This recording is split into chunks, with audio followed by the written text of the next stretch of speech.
सच्चम बिहाय मति सच्चक बाद के तम बादा फिरोपित मनंग अति अंधभूतं पैया पदीप जलितो जितवा मुनिंदो तंग तेजसा भवत तेजय मंगला। अर्थात वो अभिमानी, वो घमंडी, बहुत ही ज्यादा बोलने वाला सच्चक नाम का जो, मैं तो इंसान ही कहूंगा, जिसने अपने घमंड में आकर के न जाने क्या क्या कहा होगा,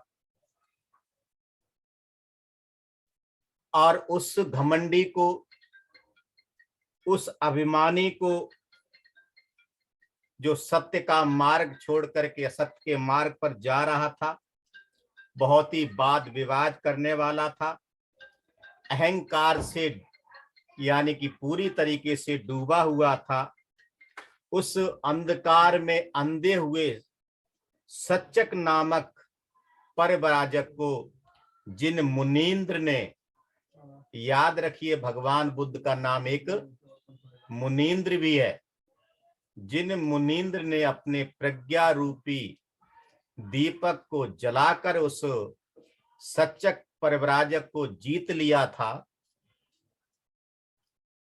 उस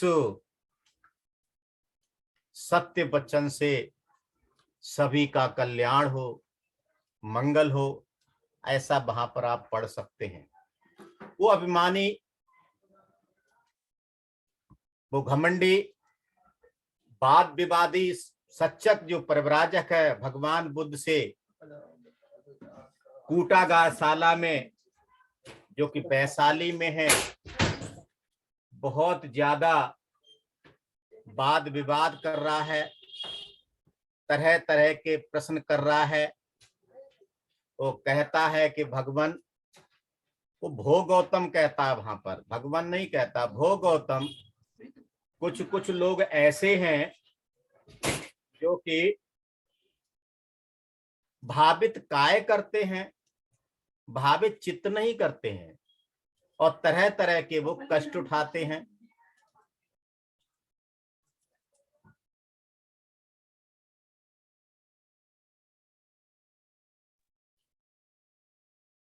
कुछ लोग ऐसे हैं जो भावित चित्त करते हैं, यानी चित्त की साधना करते हैं, काया की साधना नहीं करते हैं, और तरह तरह के कष्ट उठाते हैं। जैसा उसने देखा था वैसा ही समझ रहा था वो। तो भगवान बुद्ध उससे पूछते हैं कि अग्निवेश, क्या तुमने काय की भावना कभी की है या सुनी है?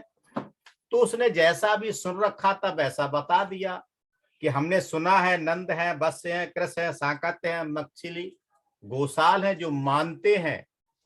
क्या मानते हैं? काया के लिए खाना पीना, इसकी चर्बी को बढ़ाना, कभी कभी छोड़ देना, यही काया की भावना है। तो भगवान बुद्ध उसको कहते हैं ऐसी नहीं काय की भावना है, तुमने गलत सुन रखा है। फिर भगवान बुद्ध पूछते, क्या तुमने भावित चित्त है, चित्त की साधना के बारे में सुना है, जानते हो? तो वो चुप हो गया और वो कुछ भी जवाब नहीं दे पाया। तो भगवान बुद्ध पहले उसे भावित काय बताते हैं, काया की साधना कैसे करते हैं, जो आज हम करने वाले हैं।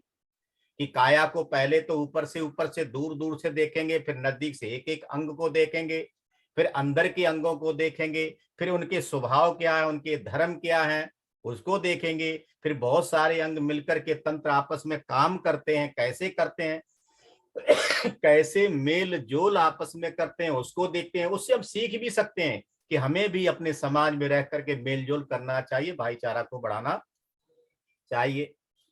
तो इस तरीके से वो उनको समझाते हैं। तो वो प्रश्न करता है, फिर से प्रश्न कर देता है कि आपने तो भावित काय अच्छी तरीके से किया होगा, आप तो अच्छी तरीके से जानते होंगे, आपने चित्त भावित चित्त किया होगा, यानी चित्त की साधना की होगी, आप तो इसको अच्छी तरीके से जानते होंगे। तो कैसे दुखद वेदना उत्पन्न होती है, कैसे सुखद वेदना उत्पन्न होती है, और कौन सी वेदना का पता ही नहीं चलता है, और कौन सी वेदना आगे ले जाने वाली है, कौन सी पीछे ले जाने वाली है, ये आप तो अच्छी तरीके से जानते हो। कल भी एक प्रश्न आया था, लौकिक और अलौकिक, लौकिक में दुख पैदा होता है और अलौकिक में दुख पैदा नहीं होता, सुख पैदा होता है। तो आज कुछ इसका भी उत्तर और ज्यादा क्लियर हो जाएगा। तो भगवान बुद्ध उसको अग्निवेश को समझाते हैं कि अग्निवेश हमें क्या होगा, हमें क्या होगा। अग्निवेश बुद्ध होने से पूर्व, जब मैं बुद्ध नहीं था, बोधिसत्व था। आप सभी जानते हैं सिद्धार्थ गौतम को बोधिसत्व भी कहा जाता है।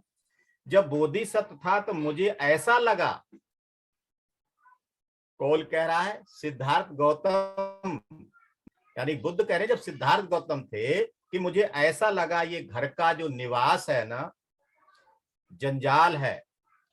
और मैं कई बार शुरुआत के कायानुसति के दौर में बता चुका, अंतः जटा बाह्य जटा, है ना, अंदर भी जंजाल है और बाहर भी जंजाल है। तम तम गौतम पुच्छामी को विजय इमंग जटंग, कि हे भगवान बुद्ध, मैं आपसे पूछना चाहता हूं, इस अंदर के जंजाल को और ये बाहर के जंजाल को कौन कौन काट सकता है ना। तो वहां भगवान बुद्ध बताते हैं कि जो प्रज्ञा का विकास करता है और वो ही इस जंजाल को काट सकता है, क्योंकि मैं बार बार उस बात को नहीं दोहराना चाहूंगा।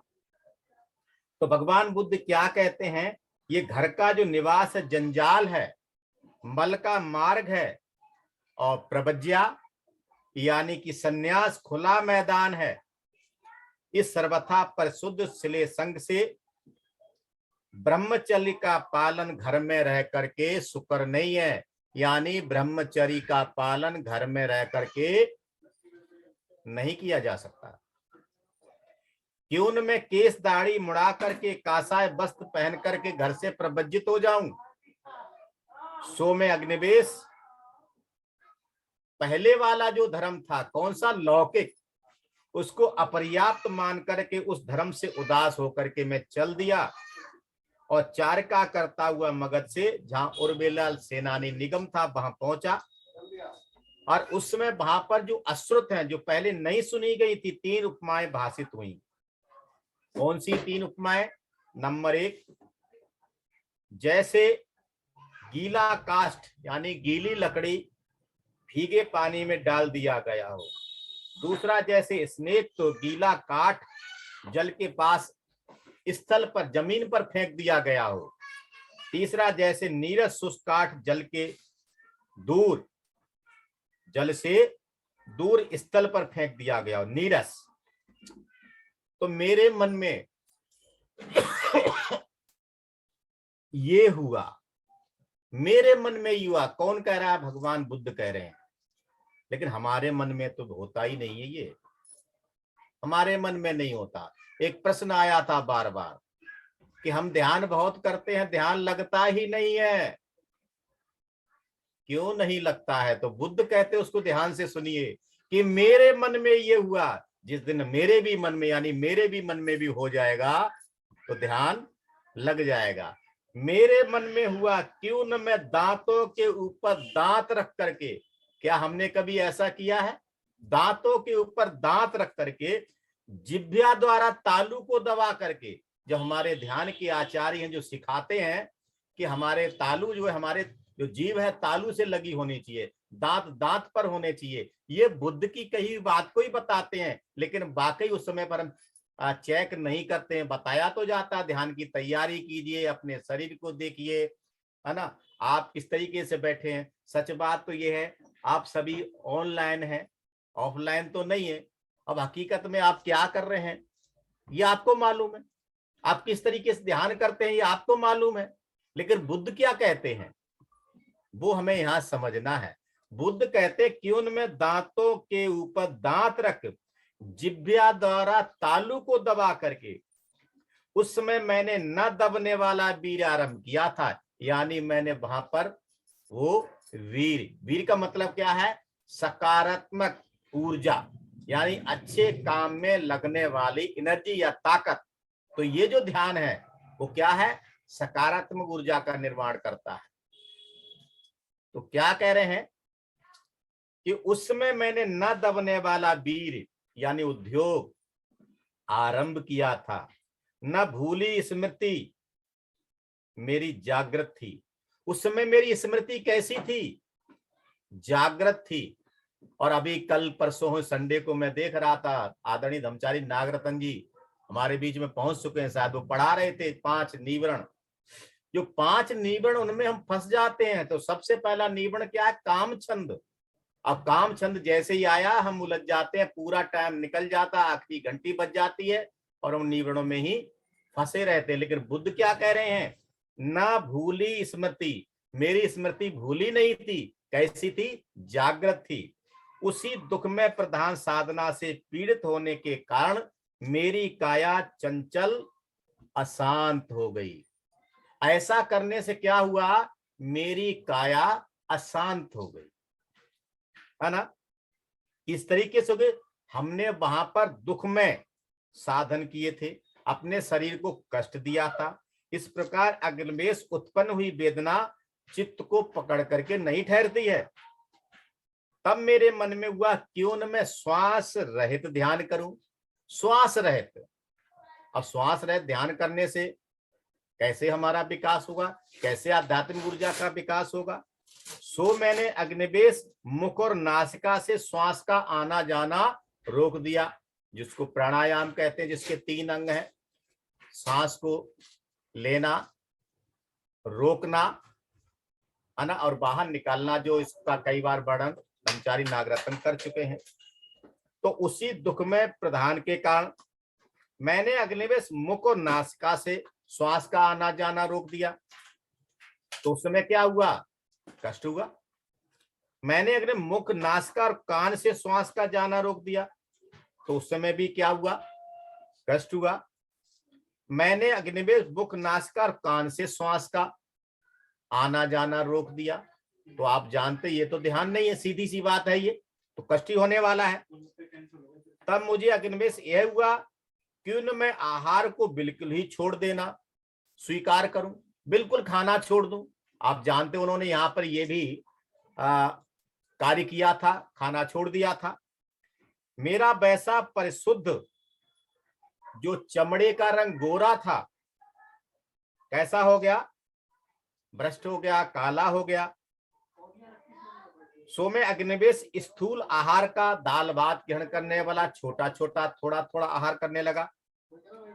उसके बाद में क्या हुआ, हमें प्रथम ध्यान को प्राप्त करके विहार करने लगा, द्वितीय ध्यान को प्राप्त करके विहार करने लगा, तृतीय ध्यान को प्राप्त करके विहार करने लगा, और चतुर्थ ध्यान को प्राप्त करके मैं विहार करने लगा।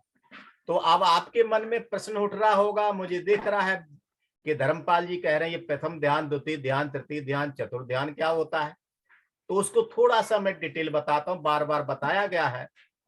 तो पहला ध्यान क्या होता है, वहां पर वितर्क भी रहते हैं, विचार भी रहते हैं, प्रीति भी रहती है और सुख भी रहता है, सब कुछ गोलमाल है, सब गोलमाल है, मिक्स रहता है,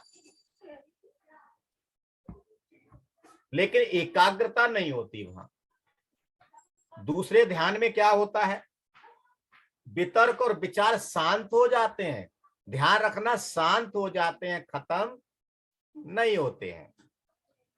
भीतरी शांति और चित्त की एकाग्रता थोड़ी थोड़ी होने लग जाती है, वितर्क विचार शांत होते हैं।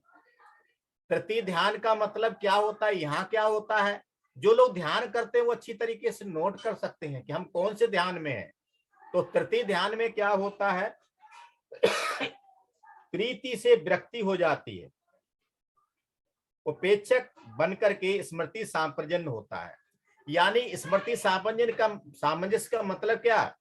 होश हवास बना रहता है।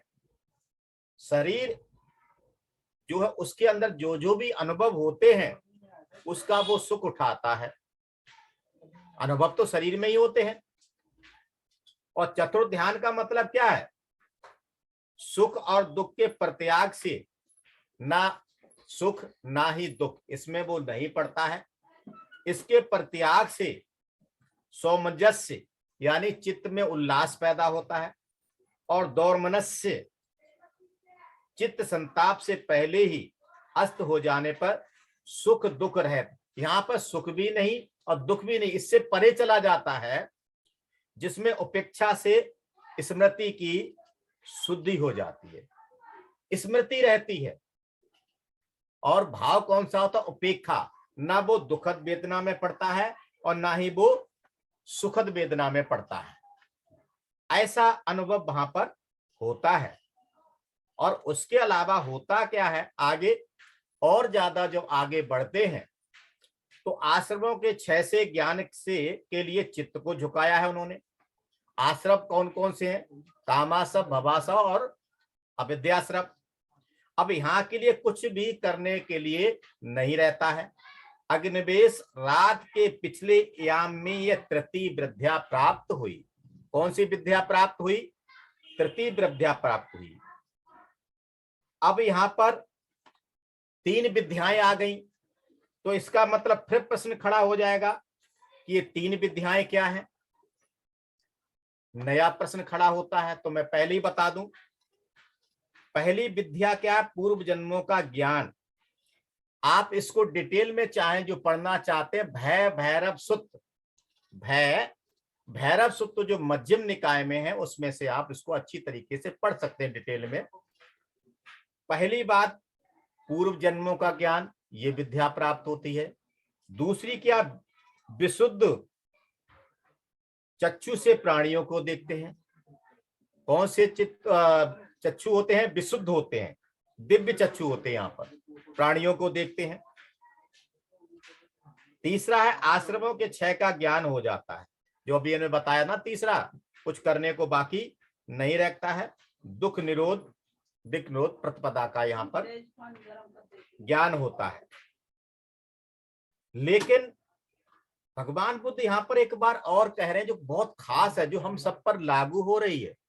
मैं ज्यादा नहीं बोलूंगा, नहीं तो आप में से हर कोई यही कहेगा ये मुझे सुना रहे हैं कि बुद्ध का ज्ञान ही ऐसा है। भगवान बुद्ध क्या कह रहे हैं कि इस प्रकार अग्निवेश उत्पन्न हुई सुख वेदना मेरे चित्त को पकड़ करके नहीं ठहरती है। सुख वेदना, और हम सुख, जैसे ही हमें ध्यान में सुखद वेदना का अनुभव होता है हम उसी में डूब जाते हैं।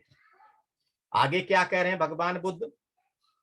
बहुत ही एक तरह से देखा जाए डेंजरस पॉइंट है हमारे जैसों के लिए, जो ध्यान कराते हैं और प्रवचन करते हैं, उनके लिए बहुत ही डेंजरस पॉइंट है। भगवान बुद्ध क्या कहते हैं वो हमें समझना है।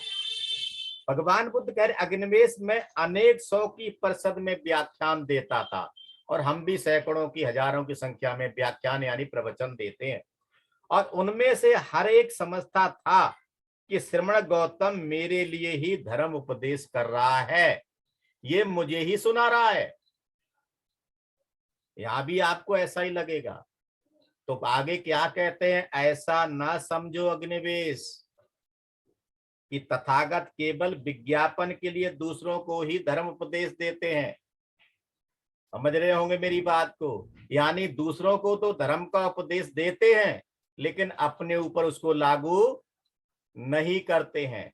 ऐसा मत समझो अग्निवेश, ये कह रहे हैं भगवान बुद्ध। आगे क्या कहते हैं कि मैं अग्निवेश उस कथा के समाप्त होने पर, जो कथा कही गई है उस कथा के समाप्त होने पर उसी पहले की समाधि निमित्त चित्त एकाग्रता की आहार में अपने भीतर ही चित्त को ठहराता हूं, अपने चित्त को बैठाता हूं, एकाग्रता प्राप्त करता हूं, समाहिता यानी समाहित करता हूं। चित्त एकता के आकार में अपने भीतर ही चित्त को ठहराता हूं, समाहित करता हूं, उसके साथ सदा सर्वदा विहार करता हूं। ऐसा मत समझो अग्निवेश में दूसरों को ही सुनाता हूं प्रवचन, मैं प्रवचन करने के बाद उस कथा को अपने ऊपर भी लागू करता हूं, चिंतन करता हूं कि मैंने जो कुछ भी आज बोला है क्या मैं उसको अपने ऊपर ले रहा हूं। अरहत सम्यक समुद्र की भांति आप गौतम को योग्य है। क्या आप गौतम दिन को सोते हैं? अभी प्रश्न आया था कि भगवान बुद्ध कितना ध्यान करते थे, कब ध्यान करते थे, कब आराम करते थे कि नहीं करते थे, वो आराम सोते थे या नहीं सोते थे।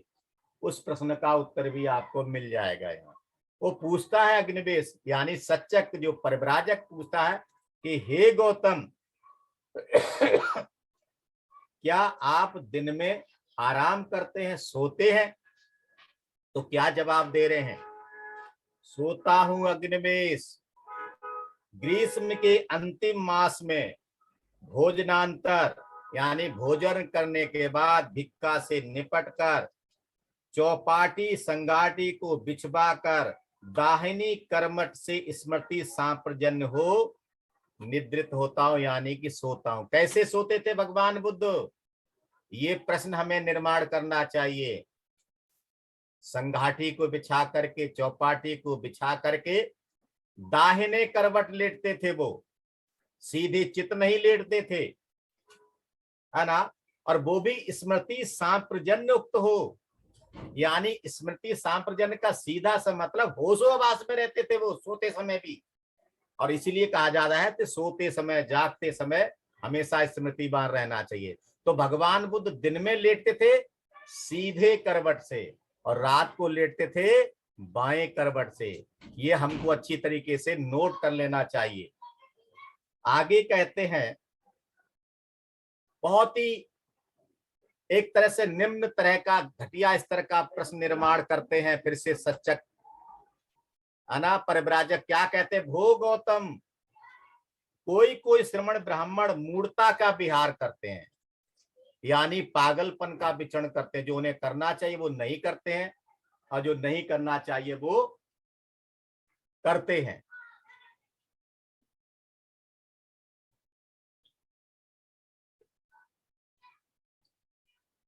तो अग्निवेश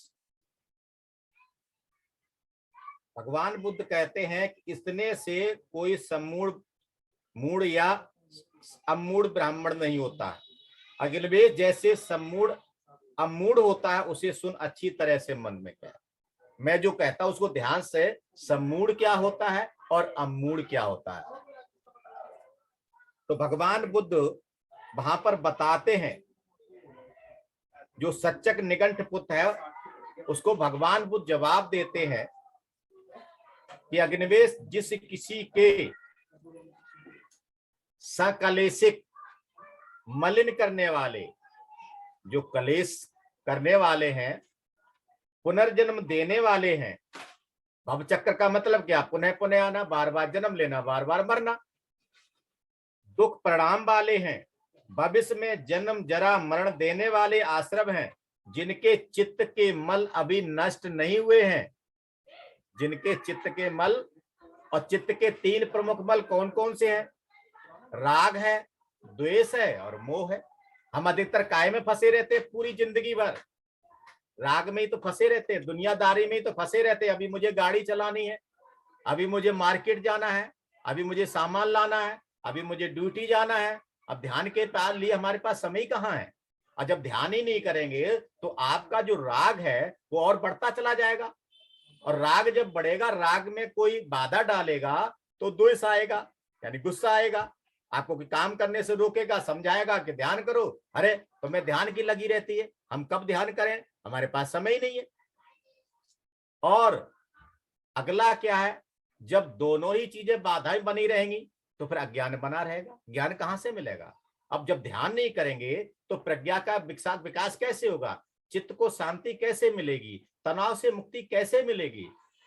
तो आगे भगवान बुद्ध कहते हैं कि जिनके चित्त के मल नष्ट नहीं हुए हैं उन्हें मैं समूढ़ कहता हूं, यानी मूढ़ कहता, मूर्ख कहता हूं। अग्निवेश आश्रमों के नाश न होने से, कौन से आश्रम? कामाश्रम, भवाश्रम और अविद्याश्रम। जिसके ये तीनों आश्रम नष्ट नहीं होते हैं वो मूढ़ है, वो मूर्ख है, वो अज्ञानी ही है, उसे मैं अज्ञानी कहता हूं।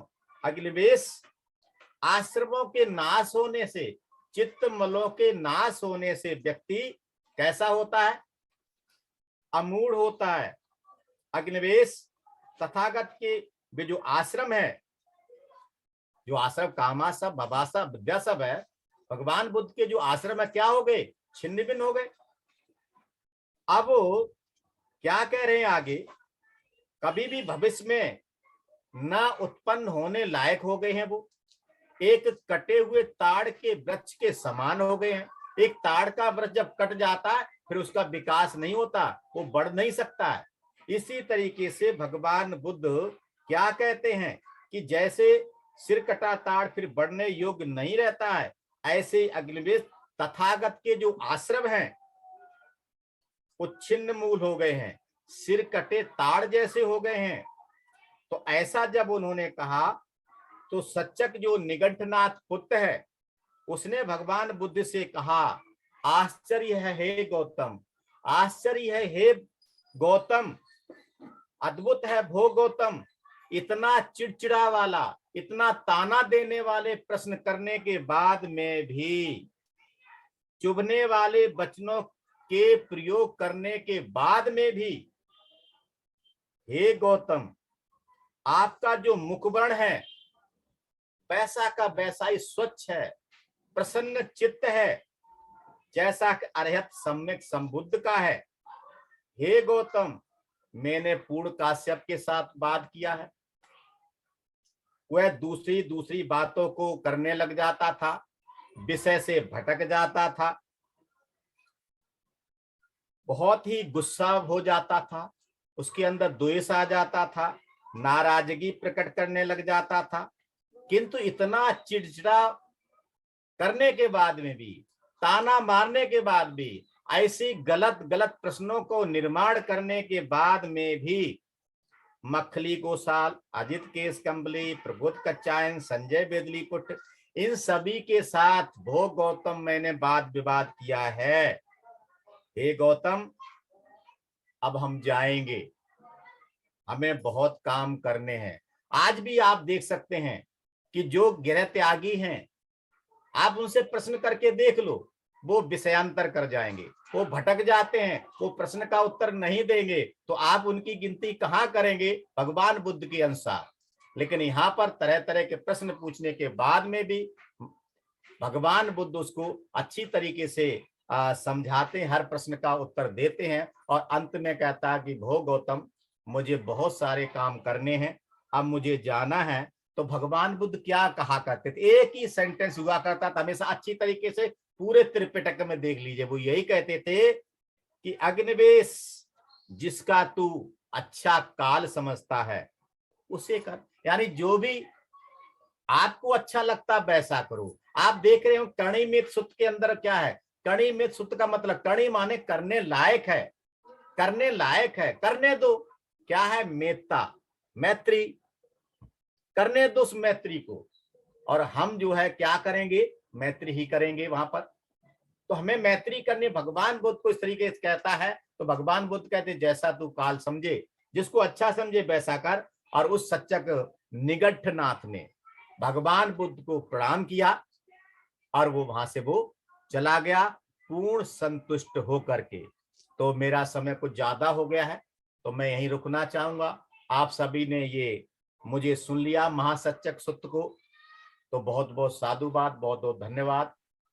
मैं आप सभी का साधुवाद करता हूं, दिल्ली केंद्र का पुण्यानुमोदन करता हूं, ब्रह्मचारी प्रज्ञा रश्मि का बहुत बहुत पुण्यानुमोदन करता हूं जिन्होंने मुझे संधि दी है। मैं ये रुकता हूं। सभी को जय भीम, नमो बुद्धाय।